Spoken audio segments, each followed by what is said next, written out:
ഏ ഇങ്ങേർക്ക് പണ്ടത്തെ പോലെ ഒന്നുമല്ല, മുഴുത്ത വട്ടാണെന്നേ. ഇപ്പോൾ 2 ദിവസം മുമ്പ് കൊണ്ടുപോയി ഷോക്കൊക്കെ കൊടുത്ത് കൊണ്ടുവന്നതേ ഉള്ളൂ. അതുകൊണ്ടുണ്ടല്ലോ ഇയാളെ പേടിച്ചിട്ടേ ഞാനിപ്പോൾ വെട്ടുകത്തിയും കറിയിരുമ്പൊക്കെ എടുത്തേ ഒളിപ്പിച്ചാ വെക്കുന്നത് അടുക്കളയിൽ. അത്രയ്ക്ക് കിടന്ന് കഷ്ടപ്പെടുക ഞാൻ. ഇതാരാണ് പറയുന്നത്? നമ്മളുടെ ശാരിയാണ് പറയുന്നത്. ആരോടായിരിക്കും ഇങ്ങനെ പറയുന്നത്? സ്വന്തം ഭർത്താവിനെ കുറിച്ചാണ് പറയുന്നത്. ആരോടായിരിക്കും? അതുമാത്രമല്ല, നമ്മുടെ ശാരിക്ക് സപ്പോർട്ടായിട്ട് നമ്മുടെ സരയും ഉണ്ട്. സരയും പറയുന്നുണ്ട് അച്ഛന് വട്ടാണ്, മുഴുത്ത വട്ടാണ് എന്നൊക്കെ ഇങ്ങനെ പറയുന്നുണ്ട്. ഇതെന്തിനായിരിക്കും പറയുന്നത്? വീട്ടിൽ വന്ന ഗസ്റ്റുകളോടാണ് പറയുന്നതെന്ന് ഓർക്കണം. എന്തിനായിരിക്കും ഇങ്ങനെ പറയാനുണ്ടായ സാഹചര്യം എന്തായിരിക്കും എന്നൊക്കെ അറിയാനായിട്ട് നിങ്ങൾ എല്ലാവരും ആകാംക്ഷയിലാണെന്ന് എനിക്കറിയാം. എനിക്കാണെങ്കിൽ പറയാനായിട്ടുണ്ടല്ലോ നല്ല വെപ്രാളത്തിലിരിക്കണം. എനിക്കങ്ങ് പറഞ്ഞോളാൻ വയ്യ. പക്ഷെ പറയുന്നതിന് മുമ്പായിട്ട് ആരെങ്കിലും നമ്മുടെ ചാനൽ സബ്സ്ക്രൈബ് ചെയ്യാതെ ഉണ്ടെങ്കിൽ എത്രയും പെട്ടെന്ന് അങ്ങ് സബ്സ്ക്രൈബ് ചെയ്തേക്കുക. അതിനുശേഷം ബെല്ലൈക്കൺ കൂടി ഒന്ന് പ്രസ് ചെയ്തേക്കുക. അപ്പോൾ നമുക്ക് നമ്മുടെ എപ്പിസോഡിൻ്റെ റിവ്യൂവിലേക്ക് പോകാം. അങ്ങനെ നമ്മുടെ മൂങ്ങ മുത്തശ്ശിയും കൊണ്ട് പ്രകാശൻ നമ്മുടെ കാർത്തികയുടെ വീട്ടിലേക്ക് വന്നിരിക്കുകയാണ്. വന്ന പാടെ തന്നെ നമ്മുടെ കല്യാണിയെയും അവരുടെ ഫാമിലിയിലുള്ള എല്ലാവരെയും കുറിച്ച് നന്നായിട്ട് തന്നെ പ്രകാശനും മുത്തശ്ശിയും കൂടി അലമ്പ് സംസാരമൊക്കെ സംസാരിക്കുകയാണ്. എവിടെ പോയാലും ഈ കൂതറ സംസാരമല്ലേ സംസാരിക്കൂ. അപ്പോൾ ആ കൂതറ സംസാരം അങ്ങ് തുടർന്നിരിക്കുകയാണ്. അപ്പോൾ എന്നിട്ട് നമ്മുടെ മുത്തശ്ശിക്ക് മതിയാവുന്നില്ല. മുത്തശ്ശി പറയാണ്, കൂട്ടത്തിൽ ആ സംസാരിക്കാൻ കഴിയാത്തവളില്ലേ ഒരുത്തി, ആ കല്യാണി എന്ന് പറയുന്ന, ശരിക്ക് പറഞ്ഞാലുണ്ടല്ലോ അവളാണ് എട്ടുകാലി. അവൾ മാത്രമല്ല, അവളുടെ തള്ള ഒരുത്തി ഉണ്ടല്ലോ, അവളും കണക്കാ, അവളും എട്ടുകാരി തന്നെ എന്നിങ്ങനെ പറയാണ്. അപ്പോൾ കാർത്തിക പറയണ, പോട്ടെ അമ്മൂമ്മ, അതൊക്കെ കഴിഞ്ഞില്ലേ, എന്തിനാ അമ്മൂമ്മ അതൊക്കെ ഓർക്കുന്നത്? ഇപ്പോൾ ഇവിടെയല്ലേ അമ്മൂമ്മ താമസിക്കുന്നത്, ഇനി അതൊന്നും ഓർക്കണ്ട. അച്ഛാ, അമ്മൂമ്മയ്ക്ക് കൊണ്ടുപോയി മുറി കാണിച്ചു കൊടുക്ക് എന്ന് പറയുകയാണ്. അങ്ങനെ പ്രകാശം പറയണ, വാ അമ്മേ, അമ്മയ്ക്ക് മുറി കാണിച്ചു തരാം. അങ്ങനെ പ്രകാശം നമ്മുടെ മൂങ്ങയും കൂട്ടിക്കൊണ്ട് പോവുകയാണ്. നോക്കുമ്പോൾ നല്ലൊരു അട്ടിപ്പൊളി മുറിയിലേക്കാണ് പോകുന്നത്. അങ്ങനെ മുറിയിൽ ചെന്ന ഉടനെ നമ്മുടെ പ്രകാശ് കൊണ്ടുവന്ന ബാഗൊക്കെ താഴെ വെക്കുകയാണ്. അതിനുശേഷം മൂങ്ങയോട് പറയാണ്, ആ അമ്മേ, തൽക്കാലം ഇതൊക്കെ താഴെ ഇരിക്കട്ടെ. ദേ അലമാരിയൊക്കെ കണ്ടില്ലേ, എത്ര അടിപൊളി അലമാരിയൊക്കെയാണ് ഇരിക്കുന്നത്. ആ അമ്മയുടെ സാധനങ്ങളൊക്കെ നമുക്ക് പിന്നീട് അങ്ങോട്ട് പറക്കി വയ്ക്കാം, തൽക്കാലം നമുക്ക് ഇവിടെ ഒന്നിരിക്കാം എന്നിങ്ങനെ പറയുകയാണ്. എന്നിട്ട് മൂങ്ങയും പ്രകാശനും അവിടെ ഇരിക്കുകയാണ്. ഇരിക്കുന്ന സമയത്തിന് മൂങ്ങ ഇങ്ങനെ ചുറ്റും ഇങ്ങനെ നോക്കണം. എടാ പ്രകാശ, ഇത്രയും നല്ല മുറിയാടാ പ്രകാശ, സത്യം പറഞ്ഞാലുണ്ടല്ലോടാ പ്രകാശ, ആ സോണിയുടെ വീട്ടിൽ കിടന്നപ്പോഴാണ് ഇത്രയും നല്ല മുറിയിൽ കിടന്നത് എന്നിങ്ങനെ പറയണം. എന്നാൽ ഒരുത്തി ഉണ്ടായിരുന്നല്ലോ, ആ ശരണ്യ, അവളുടെ കൂടെ പോയപ്പോഴുണ്ടല്ലോ ഒരു ചുട്ടു പൊള്ളുന്ന ഒരു ഗുഹ പോലത്തെ ഒരു മുറിയാണ് തന്നത്. ഇത് എന്തൊരു സൗഭാഗ്യടാ പ്രകാശ ഈ കാലത്ത് നമുക്ക് കിട്ടിയത്. അപ്പോൾ പ്രകാശം പറയണേ, എൻ്റെ അമ്മേ, ആ സോണിയുടെ മുറിയൊന്നും ഇതിൻ്റെ 7 അയലത്ത് വരില്ലമ്മേ. ഈ മുറിയുണ്ടല്ലോ 5 സ്റ്റാർ ഹോട്ടൽ എന്നൊക്കെ അമ്മ കേട്ടിട്ടില്ലേ? അപ്പോൾ അവിടുത്തെ വലിയ വലിയ മുറികളുണ്ട്. ഒരുപാട് പൈസയുള്ള 5 സ്റ്റാർ ഹോട്ടലിലെ വലിയ വലിയ റൂമുകൾ. ആ റൂമിന് ഇംഗ്ലീഷിൽ എന്ത് പേരാ പറയുന്നേ? ആ അമ്മേ, ലക്ഷറി റൂം അങ്ങനാ പറയുന്നത്. എന്താടാ പ്രകാശ? Luxury room. ലക്ഷറി റൂമാടാ? അതെ അമ്മേ.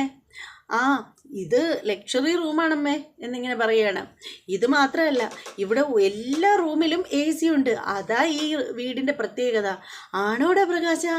ഓ, AC-യിലൊക്കെ കിടന്നോളാം വയ്യുന്നടാ പ്രകാശ. ആ ഫാനിൻ്റെ കാറ്റിലുണ്ടല്ലോ കിടക്കുമ്പോൾ ദേഷ്യം വരും, ഉറങ്ങാനേ പറ്റില്ല, കൊതുകിൻ്റെ കടിയും. എന്തായാലും ഇവിടെ AC ഉണ്ടല്ലോ, സമാധാനമായി. അപ്പോൾ പ്രകാശം പറയണം, അമ്മയ്ക്ക് AC വെച്ച് തരട്ടെ. എന്നിട്ട് പ്രകാശം AC-യുടെ റിമോട്ട് എടുക്കുകയാണ്. എന്നിട്ട് ഇങ്ങനെ AC വെച്ച് കൂട്ടിക്കൊടുക്കുകയാണ്. ഓ എടാ പ്രകാശ, നല്ല തണുപ്പുണ്ടടാ പ്രകാശ. ആ അതേ അമ്മേ, തണുപ്പ് നമ്മുടെ ആവശ്യാനുസരണം കൂട്ടുകയും കുറയ്ക്കുകയും ഒക്കെ ചെയ്യാം. പിന്നെ അമ്മയ്ക്ക് ഫുൾ ടൈം ഇവിടെ AC ഒക്കെ വെച്ച് അമ്മയുടെ ഇഷ്ടം പോലെ അമ്മ ജീവിച്ചോ എന്നിങ്ങനെ പറയണം. അപ്പോൾ കാർത്തിക ഇതിങ്ങനെ വെളിയിൽ നിന്ന് കേട്ടുകൊണ്ടിരിക്കുകയാണ്. വാതിലിൻ്റെ മുന്നിൽ ഇവരാരും കാണാതെ മറഞ്ഞു നിന്ന് ഇവരുടെ സംസാരമൊക്കെ കാർത്തിക കേൾക്കുകയാണ്. അപ്പോൾ കാർത്തിക മനസ്സിൽ പറയണം, തണുപ്പൊക്കെ അടിച്ച് സുഖമായിട്ട് അമ്മയും മോനും കിടന്നോ? 2 പേരെ ഉണ്ടല്ലോ, ഒരു ദിവസം ഞാനുണ്ടല്ലോ ചുട്ട് പൊള്ളുന്ന തീയിൽ കൊണ്ടിടും. അവിടെ കിടന്ന് 2 എണ്ണവും കൈയും കാലും ഇട്ടടിച്ച് പിടയ്ക്കും എന്നിങ്ങനെ നമ്മുടെ കാർത്തിക മനസ്സിൽ പറയുകയാണ്.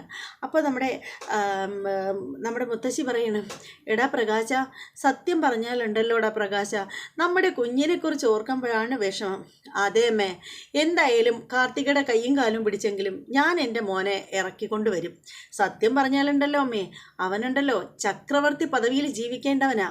ശരിക്കും പറഞ്ഞാൽ അവൻ്റെ ആ ഒരു ജാതകത്തിൻ്റെ ആ ജാതകത്തിൻ്റെ ഫലം കൊണ്ടാണ്, എൻ്റെ മോൻ്റെ ചക്രവർത്തി യോഗം കൊണ്ടാണ് നമ്മളിതേ ഇപ്പോൾ ഇങ്ങനെ ഒരു വീട്ടിൽ ഇങ്ങനെ ഒരു സൗഭാഗ്യത്തിൽ ജീവിക്കാൻ പറ്റുമെന്ന് നമ്മൾ ആരെങ്കിലും ചിന്തിച്ചതാണോ അമ്മേ? ഇതെല്ലാം നമ്മുടെ മോൻ്റെ ഭാഗ്യമാണ്, അവൻ്റെ ജാതകത്തിൻ്റെ ഫലമാണ് എന്നൊക്കെ ഇങ്ങനെ പറയുകയാണ് നമ്മുടെ പ്രകാശൻ.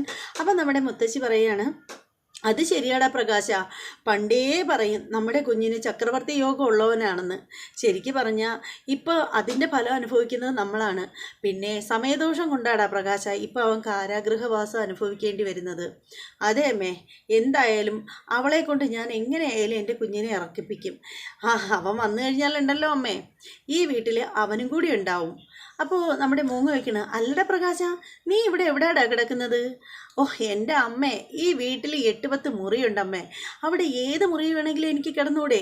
ദേ അമ്മേ, അമ്മ ഈ മുറി കിടക്കുവാണെങ്കിൽ വേറൊരു മുറിയിൽ ഞാനും കിടക്കും. പിന്നെ നമ്മുടെ കുഞ്ഞിറങ്ങി വരുമല്ലോ, അപ്പോൾ അവനും ഇവിടെ ഇഷ്ടമുള്ളൊരു റൂം കൊടുക്കും. അപ്പോൾ അങ്ങനെ നമ്മളെല്ലാവരും കൂടി ഇവിടെ അടിച്ച് പൊളിച്ചങ്ങ് ജീവിക്കും അമ്മേ എന്നിങ്ങനെ പറയണം.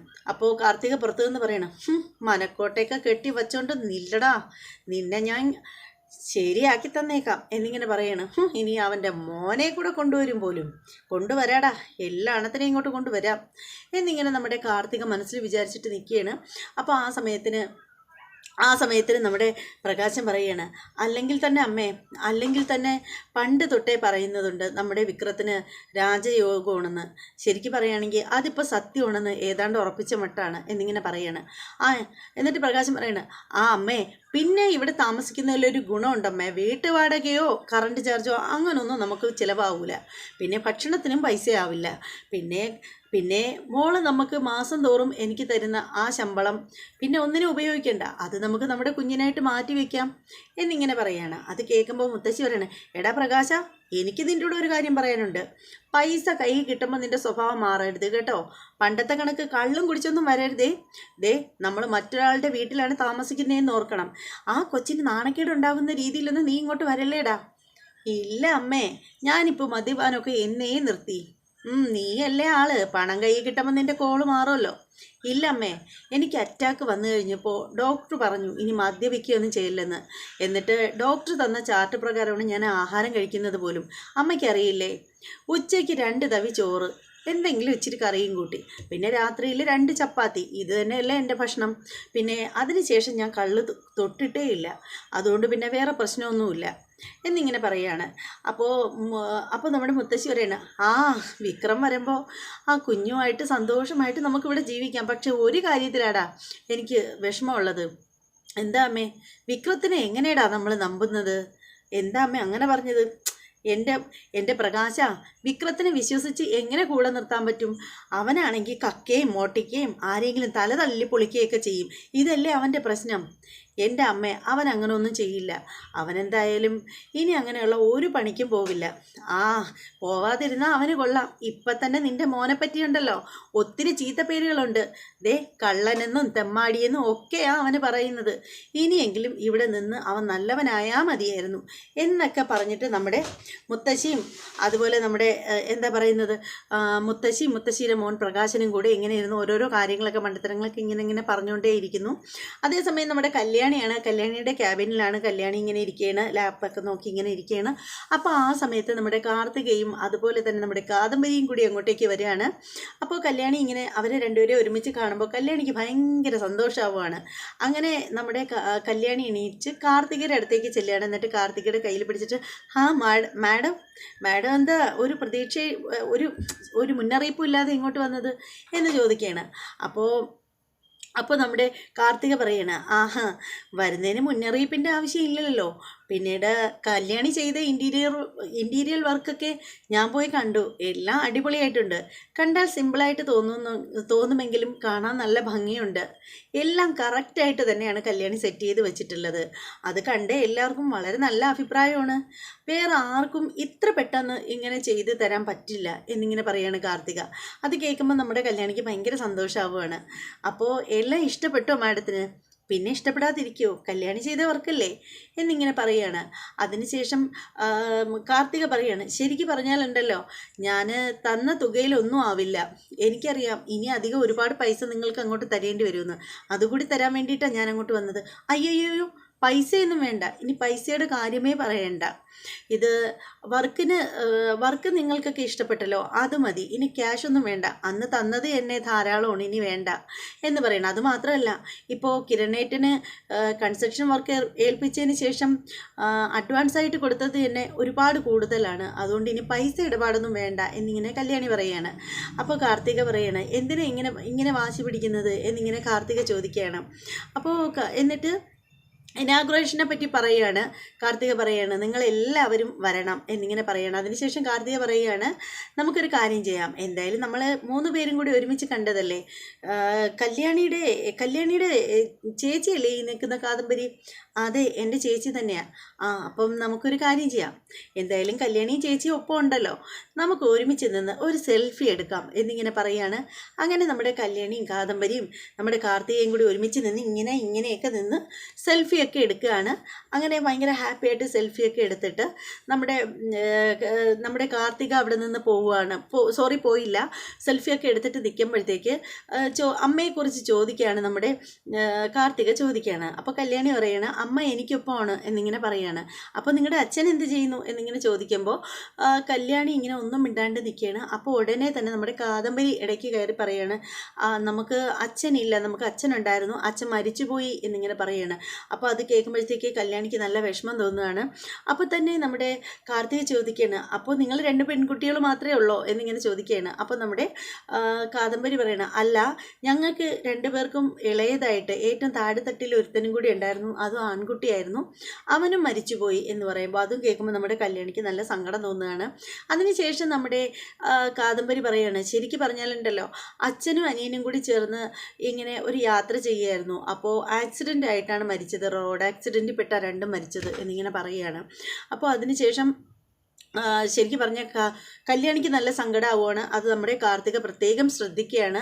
അതിനുശേഷം കാർത്തിക 2 പേരോടും ടാറ്റ ബൈ ബൈ പറഞ്ഞിട്ട് പോവുകയാണ്. അപ്പോൾ ആ സമയത്തിന് പോയി കഴിയുമ്പോഴത്തേക്ക് കല്യാണി കാദംബരിയോട് ചോദിക്കുകയാണ്, ചേച്ചി എന്തിനാ ഇങ്ങനെയൊക്കെ പറഞ്ഞത്? എന്ത് പറഞ്ഞു എന്നാണ് പറയുന്നത്? അച്ഛനും അവനും മരിച്ചു എന്ന് എന്തിനാ പറഞ്ഞത്? അത് വേണ്ടിയിരുന്നില്ല എന്ന് പറയാണ്. അപ്പോൾ കാർത്തിക പറയാണ്, പിന്നെ പറയാതെ, അവർ 2 പേരും ജീവിച്ചിരിക്കുന്നു എന്ന് പറഞ്ഞിട്ട് പ്രത്യേകിച്ച് കാര്യമൊന്നുമില്ലല്ലോ, 2 പേരെ കൊണ്ട് ദോഷമല്ലേ വന്നിട്ടുള്ളൂ. നമ്മൾ പെൺമക്കളെ എന്തുമാത്രം കഷ്ടപ്പെടുത്തിയതാ നമ്മുടെ അച്ഛനെന്ന് പറയുന്നവൻ. പിന്നീട് അങ്ങേര് ജീവിച്ചിരിക്കുന്നു എന്ന് പറഞ്ഞിട്ട് പ്രത്യേകിച്ച് ഒരു ഗുണവുമില്ല, പിന്നെ മരിച്ചു എന്ന് പറയുന്നതാ നല്ലത്. എങ്ങനെ പറയാനൊക്കും? അതുമാത്രമല്ല, പിന്നെ അനിയൻ്റെ കാര്യം, ഇങ്ങനെ നമ്മുടെ അനിയനെ പോലെ ഒരു വൃത്തികെട്ടവൻ നമ്മുടെ നാട്ടിലേ ഇല്ല.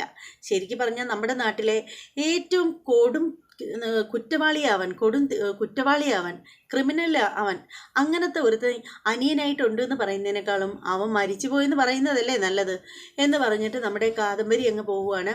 അപ്പോഴത്തേക്ക് നമ്മുടെ എന്താ പറയുന്നത്, അത് കേൾക്കുമ്പോഴത്തേക്ക് നല്ല വിഷമം തോന്നുകയാണ് നമ്മുടെ കല്യാണിക്ക്. അതേ സമയത്ത് കാണിക്കുന്നതെന്ന് വെച്ചാൽ നമ്മുടെ ബഹാസുരൻ, നമ്മുടെ രാഹുൽ ഇങ്ങനെ പത്രം വായിച്ചിട്ട് ഇങ്ങനെ ഇരിക്കണം. പത്രം വായിച്ചുകൊണ്ടിരിക്കുമ്പോഴത്തേക്ക് ഒരു കാറ് വരികയാണ്. കാറിൽ നിന്ന് നമ്മുടെ നിഷയും അച്ഛൻ ശിവദാസനും അമ്മയും കൂടി അങ്ങോട്ടേക്ക് വരികയാണ്. അപ്പോൾ നമ്മുടെ രാഹുൽ ഇവരെ കണ്ടിട്ട് ഇവരെ കാണുമ്പോഴത്തേക്ക്, ഇത് ശിവദാസനും ഫാമിലിയും അല്ലേ വരുന്നത്, എന്താന്തോ ഇവർ ഇങ്ങോട്ട് വരുന്നത് എന്ന് ചിന്തിക്കുകയാണ് നമ്മുടെ രാഹുൽ. അപ്പോഴത്തേക്ക് ശിവദാസൻ ചെല്ലുകയാണ്. അങ്ങനെ ശിവദാസനും നമ്മുടെ രാഹുലും തമ്മിൽ ഹഗ് ചെയ്യുകയാണ്. അപ്പോൾ ആ സമയത്ത് രണ്ട് പേര്, അതായത് അയാൾ നിഷയോടും അമ്മയോടും ഇരിക്കാൻ പറയുകയാണ് നമ്മുടെ രാഹുൽ. അതിനുശേഷം ശിവദാസനും നമ്മുടെ ബഹാസുരനും അവിടെ ഇരിക്കുകയാണ്. ഇരിക്കുന്ന സമയത്ത് എന്ത് പറ്റി ഇങ്ങോട്ട് ഇറങ്ങിയത് എന്നൊക്കെ ചോദിക്കുകയാണ്. അപ്പോൾ അത് കേൾക്കുമ്പോഴത്തേക്ക് നമ്മുടെ ശിവദാസൻ പറയണം, ഞാൻ ഇങ്ങോട്ടല്ല ശരിക്കും പറഞ്ഞാൽ വന്നത്, ഞാൻ അനന്തരവൻ്റെ വീട്ടിലാണ് പോയത്. ശരിക്കും രാഹുൽ അന്ന് എനിക്കൊരു വീട് വച്ച് തന്നിട്ട് പോയിട്ട് പിന്നെ നമ്മൾ തമ്മിൽ കണ്ടിട്ടേ ഇല്ല.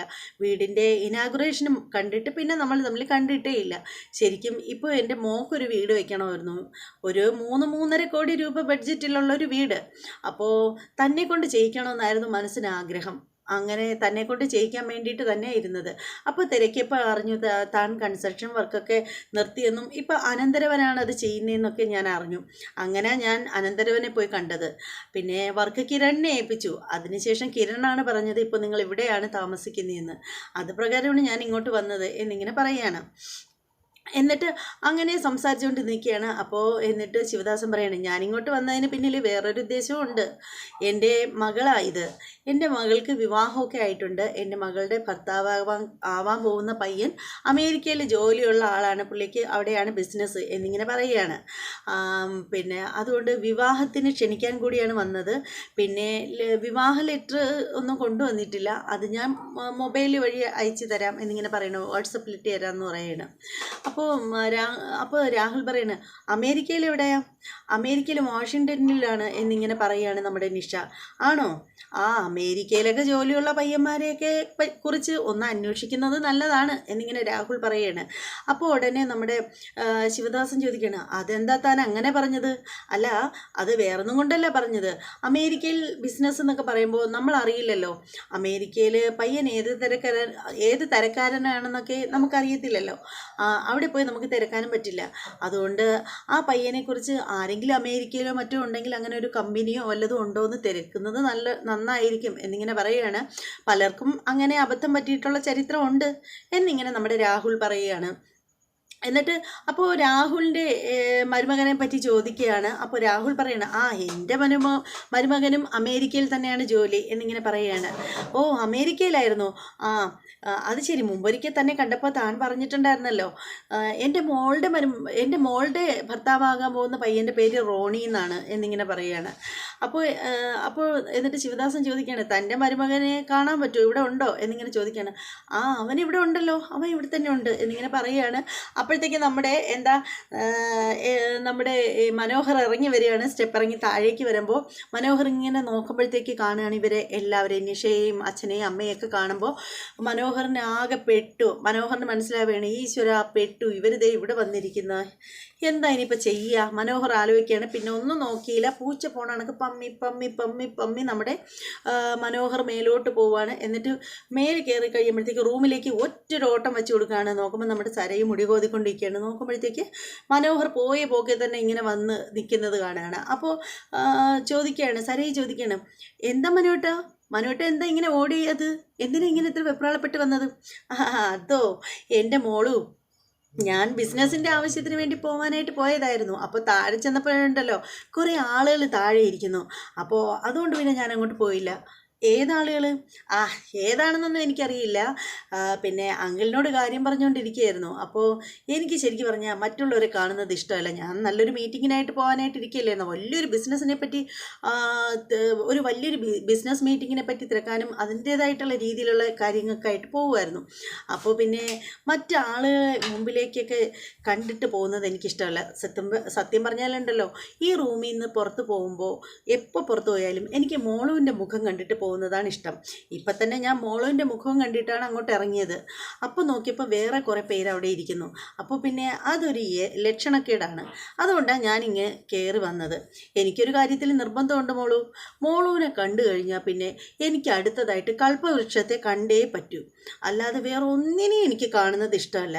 ചില ദിവസങ്ങളിൽ മോള് ശ്രദ്ധിച്ചിട്ടില്ലേ, മോളുവിനെ കണ്ടിട്ട് ഞാൻ അങ്ങോട്ട് ഇറങ്ങുമ്പോൾ മോളുവിൻ്റെ അച്ഛൻ അവിടെ പുറത്തിരിക്കുന്നത് കണ്ടാൽ പോലും ഞാൻ പോവില്ല, ഞാൻ തിരിച്ചിങ്ങ് കയറി വരും. അത് എനിക്ക് ശീലമായിപ്പോയി. അത് ഇവിടെ മാത്രമല്ല, ഇവിടെ നമ്മുടെ ഈ നാട്ടിലാണെങ്കിൽ എനിക്ക് കൽപ്പവൃക്ഷത്തെ കാണണം. അതേസമയം അമേരിക്കയിൽ അത് പറ്റില്ലല്ലോ. അമേരിക്കയിൽ എൻ്റെ സ്വഭാവം എന്ന് വെച്ചാൽ എവിടെയെങ്കിലും പോകണമെങ്കിൽ രാവിലെ ഉറക്കം എണീച്ച് കഴിയുമ്പോൾ സായിപ്പിനെ കാണണം. സായിപ്പിനെ മാത്രം കണ്ടാൽ പോരാ, സായിപ്പിനെയും വൈഫിനെയും കാണണം. സായിപ്പിനെയും മദാമയും കാണാതെ എനിക്ക് എങ്ങോട്ട് പോകുന്നത് എനിക്കിഷ്ടമല്ല. അവരെ കണ്ടാലുണ്ടല്ലോ ലക്കാണ്. ഞങ്ങൾ താമസിക്കുന്ന അപ്പാർട്ട്മെൻറ്റിനോട് ചേർന്ന് 2 സായിപ്പ് ദമ്പതികളുണ്ട്, സായിപ്പും മദാമയും ദമ്പതികളുണ്ട്. അവർക്കാണെങ്കിൽ കുട്ടികളൊന്നുമില്ല. അവർക്ക് എൻ്റെ ഈ സ്വഭാവം നന്നായിട്ട് അറിയാം. അതുകൊണ്ട് അവരെന്താണ് ചെയ്യുന്നതെന്നറിയാമോ? ഞാൻ ഉറക്കം എണീച്ച് നോക്കുന്ന സമയത്ത് അവർ നടക്കാനിറങ്ങും. മനഃപൂർവ്വമാണ് നടക്കാൻ ഇറങ്ങുന്നത്, എന്നെ കണി കാണിക്കാൻ വേണ്ടിയിട്ടാണ്. ആണോ മനുവേട്ടാ? അയ്യോ, എൻ്റെ മനുവേട്ടനോട് എല്ലാവർക്കും ഇത്രയ്ക്ക് ഇഷ്ടമാണോ? പിന്നെ അല്ല, ഇങ്ങനെയാ മോളു എൻ്റെ സ്വഭാവം. ഞാൻ എന്ത് ചെയ്യാൻ, ഞാൻ ഇങ്ങനെ ആയിപ്പോയി. പിന്നെ മോളു, അതുകൊണ്ട് ഒരു കാരണവശാലും എന്നെ താഴേക്ക് വിളിക്കരുത്. പിന്നെ താഴെ ഇരിക്കുന്ന ആളുകൾക്ക് എന്നെ കാണണമെന്നൊക്കെ ചിലപ്പോൾ പറയുമായിരിക്കും. പറഞ്ഞാലും മോളു എന്നെ അങ്ങോട്ട് വിളിക്കല്ലേ. അതെന്താ മനുവേട്ടാ? അതിനെന്താ? അവർ കാണുന്നതിനെന്താ?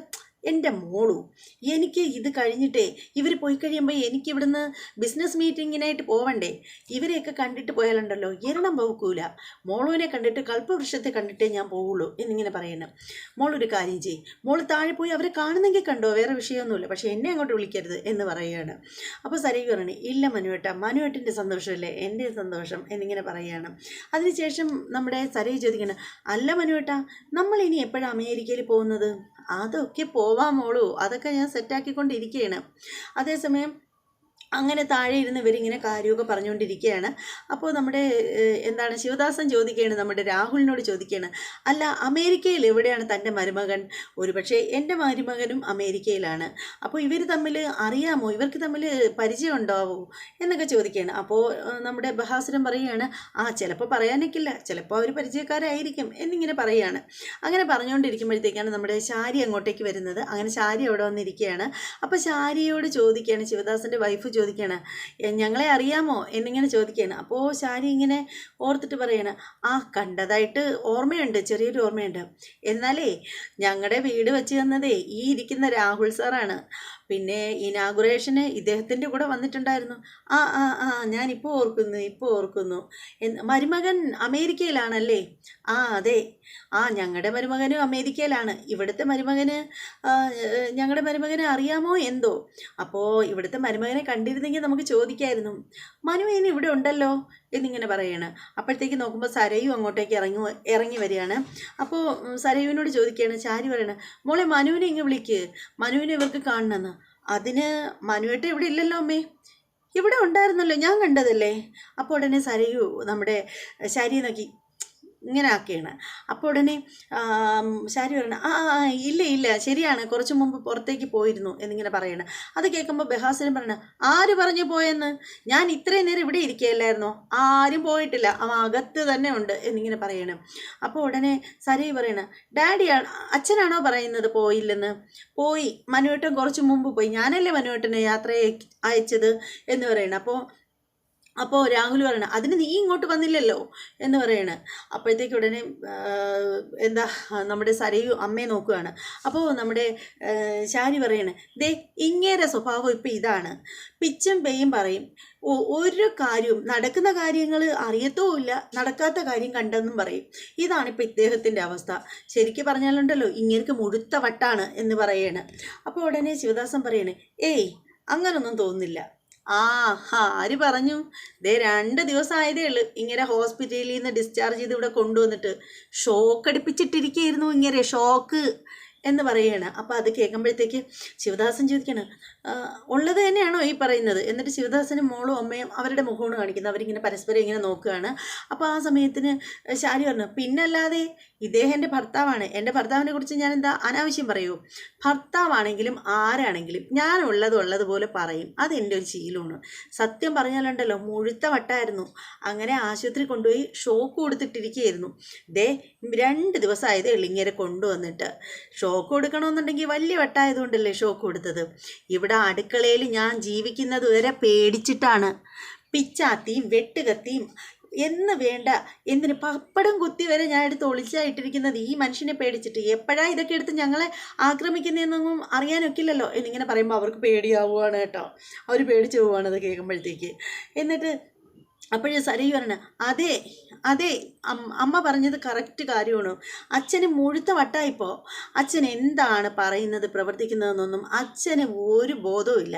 ഇപ്പം പറയുന്നതായിരിക്കില്ല അച്ഛൻ പിന്നെ പറയുമ്പോൾ പറയുന്നത്. എൻ്റെ മനുവേട്ടനെ പോലും കണ്ണെടുത്താൽ കണ്ടുകൂടാ. ഉടനെ ശാരി പറയണ, സത്യമാണ് എൻ്റെ മോള് പറയുന്നത്. എൻ്റെ മോളുടെ ഭർത്താവായ പയ്യനുണ്ടല്ലോ, എത്ര തങ്കപ്പെട്ട സ്വഭാവമാണെന്നറിയാമോ? ആ ഒരു പയ്യനെ ഈ മനുഷ്യൻ പറയുന്ന എന്തെല്ലാമാണെന്നറിയാമോ? അവനെ കണ്ണിന് നേരെ കണ്ടുകൂടാ, അത്ര ദുഷ്ടനായി മനുഷ്യൻ. ശരിക്കും പറഞ്ഞാലുണ്ടല്ലോ ഇങ്ങേർക്ക് മുഴുത്ത വട്ടാണ്. അപ്പോഴുടനെ ദേഷ്യം വരികയാണ് രാഹുൽ ഇങ്ങനെ ശാരി നോക്കിയിട്ട്, ശാരി എന്നിങ്ങനെ പറയണം. ദേ ശാരി. അപ്പോൾ ഉടനെ ശാരി പറയണം, ദേ കണ്ടോ കണ്ടോ കണ്ടോ കണ്ടോ ഇങ്ങനെയൊക്കെയുള്ള കോള് മാറുന്നത് കണ്ടോ എന്നിങ്ങനെ പറയണം. അപ്പോൾ ഉടനെ രാഹുൽ അവരോട് ചോദിക്കുകയാണ്, ദേ ഞാനൊരു കാര്യം പറയട്ടെ, എന്നെ കണ്ട എനിക്ക് വട്ടുണ്ടെന്ന് നിങ്ങൾക്ക് തോന്നുന്നുണ്ടോ? ഉണ്ടെങ്കിൽ നിങ്ങൾ പറ, എന്നെ കണ്ടാൽ അങ്ങനെ തോന്നുന്നു. ഉടനെ നമ്മുടെ ശിവദാസൻ പറയണം, അതിപ്പോൾ തോന്നുന്നുണ്ടോ എന്ന് ചോദിച്ചു കഴിഞ്ഞാൽ അങ്ങനെ ഭ്രാന്തുള്ളവർക്ക് അങ്ങനെ എപ്പോഴും കണ്ടാലും അവർ ഭ്രാന്തായിട്ടിരിക്കില്ലല്ലോ. ചില സാഹചര്യങ്ങളിലും ചില സമയത്തല്ലേ അവർക്കത് മൂത്ത് വരത്തുള്ളൂ. അതുകൊണ്ട് എന്തായാലും താങ്കളെ കണ്ടിട്ട് ഇപ്പം ഭ്രാന്തനായിട്ട് തോന്നുന്നില്ല. പക്ഷെ അത് പറയാനിക്കില്ലല്ലോ. ഇതുള്ളവർക്ക് കുറേ സമയം അത് മാറി നിൽക്കുക, എപ്പോഴാണ് ഇളകുന്നതെന്നൊന്നും പറയാൻ പറ്റില്ലല്ലോ എന്നിങ്ങനെ ശിവദാസൻ പറയുകയാണ്. അങ്ങനെ ദേഷ്യം കടിച്ച് പിടിച്ചിങ്ങനെ രാഹുൽ ഇരിക്കുകയാണ്. അതോടുകൂടി നമ്മുടെ ഇന്നത്തെ എപ്പിസോഡ് തീരുകയാണ്. എന്തായാലും ഇന്നത്തെ എപ്പിസോഡ് ഒരു അടിപൊളി എപ്പിസോഡാണെന്ന് എല്ലാവർക്കും മനസ്സിലായിട്ടുണ്ടല്ലോ. അപ്പോൾ ഇന്നത്തെ എപ്പിസോഡ് ഇഷ്ടപ്പെട്ട എല്ലാവരും ലൈക്ക് ചെയ്യണം. ലൈക്ക് ചെയ്യാതെ പോകരുത്. ഒരു 10 ലൈക്കെങ്കിലും തരണം. 10 ലൈക്കെങ്കിലും കിട്ടണം എനിക്ക്. ഇത്രയും കഷ്ടപ്പെട്ട് വീഡിയോ ചെയ്തിട്ട് ഒരു 10 ലൈക്കെങ്കിലും കിട്ടണം. എന്തായാലും എപ്പിസോഡ് സൂപ്പറായിരുന്നു. അപ്പോൾ നിങ്ങളുടെ അഭിപ്രായങ്ങളും നിർദ്ദേശങ്ങളും ഒക്കെ കമൻറ്റ് ചെയ്തേക്കണം. അത് മാത്രമല്ല, ചാനൽ സബ്സ്ക്രൈബ് ചെയ്യാതെ ഉള്ളവരുണ്ടെങ്കിൽ എത്രയും പെട്ടെന്ന് സബ്സ്ക്രൈബ് ചെയ്തേക്കൂ. ഇനി മറ്റൊരു എപ്പിസോഡിൻ്റെ റിവ്യൂവും പ്രൊമോ വീഡിയോയും ഒക്കെ ആയിട്ട് എത്രയും പെട്ടെന്ന് വരുന്നതായിരിക്കും. അതുവരെ എല്ലാവർക്കും ബായ്.